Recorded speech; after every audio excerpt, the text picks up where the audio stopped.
kai tu prametė 11 baudų, rinktinė žaidėja, tai kokia mūsų ta rinktinė tada? Jeigu tokios žaidėjos tiek patyrimo turi, čia reikia susitvarkyti. Čia nešalkusi mes baudas ir ne bet koks treneris, jeigu tu negali susitvarkyti su savim, bet kuris žaidėjas atsistoja 2-0 baudos, tada tokio ir lygio tie žaidėjai yra. Iš po krepšio įmesti. Man pasakė žmonės, sako, jeigu įmesi iš po krepšio, sumesi baudas, laimėsi. Visas atsakymas čia.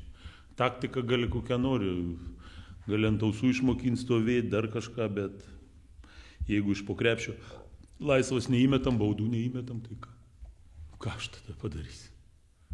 Varžovai užlūkė šiandien ir padarė gal daug problemų. Matot, mes plius mūsų,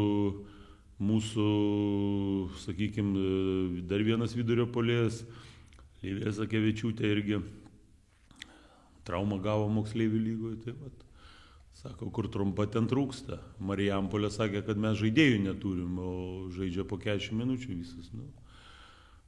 Matosi, kas turi, kas neturi, čia nereikia pilstyti iš tuščio į kiaurą, čia yra kaip yra, aišku. Jos visos žaidžia, gera komanda tikrai, o mums dar laiko reikia, kol, sakau, po tų traumų visų, po visko, dar jos ir nesibaigia tos traumos, atsakau. Atrodo, paprasta situacija, moksleivių žvaigždžių diena ir žmogaus nėra vis tiek.